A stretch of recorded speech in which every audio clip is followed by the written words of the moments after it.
Drunk and drive లో పట్టుబడ్డ వ్యక్తిపై లాఠీలు జిలిపించారు పోలీసులు. ఖమ్మం జిల్లా బంజర పోలీస్ స్టేషన్లో ఈ ఘటన జరిగింది.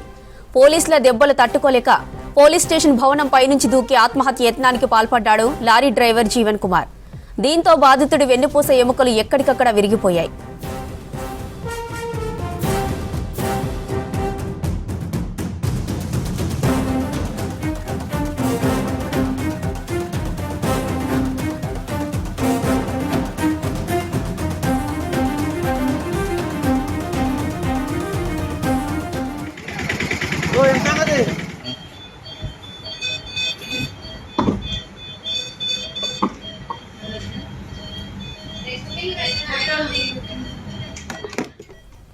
పిఎస్ భవనం పైనుంచి కింద పడగానే ఏం జరుగుతుందోనని సైలెంట్ గా ప్రభుత్వ హాస్పిటల్ కి తరలించారు బంజర పోలీసులు.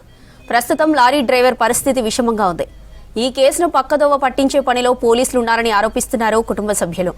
పోలీసులపై క్రమశిక్షణ చర్యలు తీసుకోవాలని కోరుతున్నారు.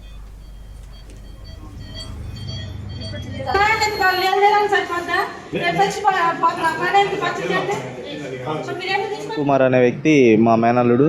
గత 10 సంవత్సరాల నుంచి లారీ తోలుతున్నాడు. వియ్యం బంజర్ దగ్గర పోలీస్ వాళ్ళు పెట్రోలింగ్ చెక్ చేస్తారు. మందు తాగినా తాగలేదని చెక్ చేసేటప్పుడు ఈ పిల్లగాన్ని కిందికి దించి పైప్ వేసి తాగపోయినా సరే తీసపోయారు. Police station తీసపోయారు. అక్కడ నేను తాగలేదు సార్ అని ఎంత చెప్పినా వినలేదు. నువ్వు తాగే ఉన్నవరా, ర్యాష్గా తోలుతున్నావు అని పోలీస్ స్టేషన్ తీసపోయారు. పోలీస్ స్టేషన్ తీసపోయినాక తీవ్రంగా కొట్టారు పిల్లగాన్ని. ఆ పిల్లగాన్ని కొట్టిన తర్వాత చిత్రహింసలు చేశారు. ఆ బాధలు తట్టుకోలేక మనోడు తప్పించుకోవడానికని వాళ్ళని తప్పించుకొని ఫస్ట్ ఫ్లోర్కి వెళ్ళాడు. ఫస్ట్ ఫ్లోర్కి వెళ్ళినాక అక్కడ కనుక చాలా కొట్టారంట. చాలా కొట్టిన తర్వాత వాళ్ళని ఇడిపించుకునే ప్రయత్నంలో వాళ్ళే నెట్టేశారు. పైనుంచి ఫస్ట్ ఫ్లోర్ నుంచి కిందికి నెట్టేశారు. కింద పడిపోయాడు. అతనే దూకిండని అబద్ధం ఆడారు పోలీసు వాళ్ళు. మీ అల్లుడు అంట, మరి అల్లుడు ఖమ్మం గవర్నమెంట్ హాస్పిటల్లో జాయిన్ చేశాము, ఎటువంటి ఇబ్బంది ప్రాణహాని ఏమీ లేదు, మీరు వచ్చి మీ అల్లుడిని తీసుకొని పోండి అని చెప్పారు. ఇక్కడికి వచ్చి చూసేసరికి పరిస్థితి చాలా విషమంగా ఉంది. చేయి దాటిపోయింది, నడువులు ఇరిగిపోయినాయి. అక్కడి నుంచి ఆ గవర్నమెంట్ హాస్పిటల్లో ట్రీట్మెంట్ మంచిగా అనిపించక మా సొంతంగా ప్రైవేట్ హాస్పిటల్కి తరలించాము. గవర్నమెంట్ హాస్పిటల్కి 2 కానిస్టేబుల్ వాళ్ళ సొంత కారులోనే తీసుకొని వచ్చారు. తీసుకొని వచ్చాక గంటకి ప్రతి ఒక్క కానిస్టేబుల్ ఫోన్ చేసి చెబుతున్నారు, ఏమైంది, ఎట్టున్నది, ఏమైంది అని ప్రతిదీ అడుగుతున్నారు.